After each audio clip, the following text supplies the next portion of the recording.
ओम शांति। 13/4/2021 के साकार महावाक्यों में प्यारे बाप दादा ने कहा, बाप जो है जैसा है तुम बच्चों में भी नंबरवार पहचानते हैं। अगर सब पहचान ले तो बहुत ही भीड़ मच जाएगा।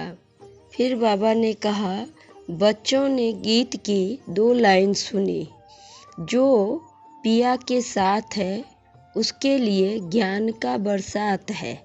अब पिया कौन है? पिया यहाँ शिव बाबा को कहते हैं। यह दुनिया नहीं जानती है। भल ढेर बच्चे हैं, उनमें भी बहुत हैं जो नहीं जानते कि किस प्रकार से बाप को याद करना चाहिए। वह याद करने नहीं आता, घड़ी घड़ी भूल जाते हैं। बाप समझाते हैं, बच्चे अपने को आत्मा समझो, हम बिंदी हैं, बाप ज्ञान का सागर है, उनको ही याद करना है। याद करने की ऐसी प्रैक्टिस पड़ जाए जो निरंतर याद ठहर जाए।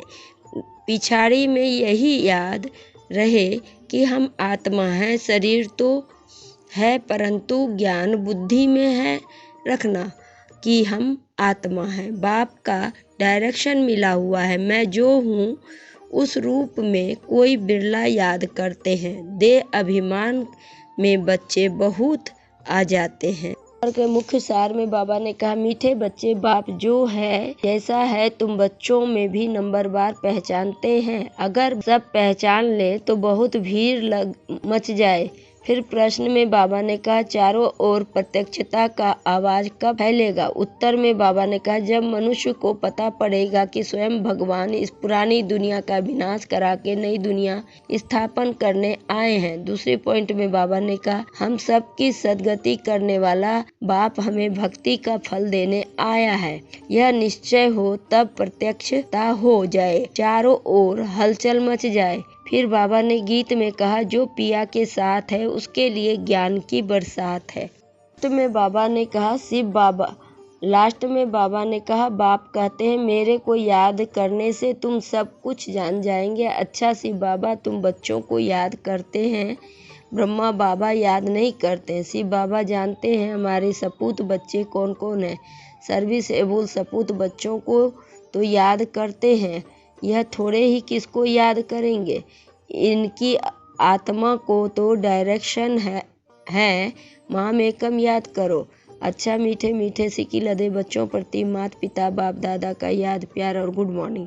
रूहानी बाप के रूहानी बच्चों को नमस्ते। हम रूहानी बच्चों की रूहानी बाप दादा को याद प्यार और गुड मॉर्निंग और नमस्ते। नमस्ते, सदा रहो हंसते, बन जाओ फरिश्ते, चलते रहो परम धाम के रास्ते। शुक्रिया बाबा, पद्मा पदम, शुक्रिया बाबा। धारणा के लिए मुख्य सार में बाबा ने कहा, पहली पॉइंट में, तकदीरवान बनने के लिए एक बाप से सच्चा लव रखना है। लव रखना माना कदम कदम एक ही की श्रीमत पर चलते रहना। फिर दूसरी पॉइंट में बाबा ने कहा, रोज पुण्य का काम अवश्य करना है। सबसे बड़ा पुण्य है सबको बाप का परिचय देना, बाप को याद करना और सबको बाप की याद दिलाना। वरदान में बाबा ने कहा, स्थूल कार्य करते भी मनसा द्वारा विश्व परिवर्तन की सेवा करने वाले जिम्मेवार आत्मा भव। स्थूल कार्य करते भी मनसा द्वारा विश्व परिवर्तन की सेवा करने वाली जिम्मेवार आत्मा भव। स्पष्टीकरण, कोई भी स्थूल कार्य करते सदा यह स्मृति रहे कि मैं विश्व की स्टेज पर विश्व कल्याण की सेवा अर्थ निमित्त हूँ। मुझे अपनी श्रेष्ठ मनसा द्वारा विश्व परिवर्तन के कार्य की बहुत बड़ी जिम्मेवारी मिली हुई है। इस स्मृति से अलबेलापन समाप्त हो जाएगा और समय भी व्यर्थ जाने से बच जाएगा। एक एक सेकंड अमूल्य समझते हुए विश्व कल्याण व जड़ चैतन्य को परिवर्तन करने के कार्य में सफल करते रहेंगे। स्लोगन में बाबा ने कहा, अभी योद्धा बनने के बजाय निरंतर योगी बनो। अभी योद्धा बनने के बजाय निरंतर योगी बनो। ओम शांति, ओम ओम शांति।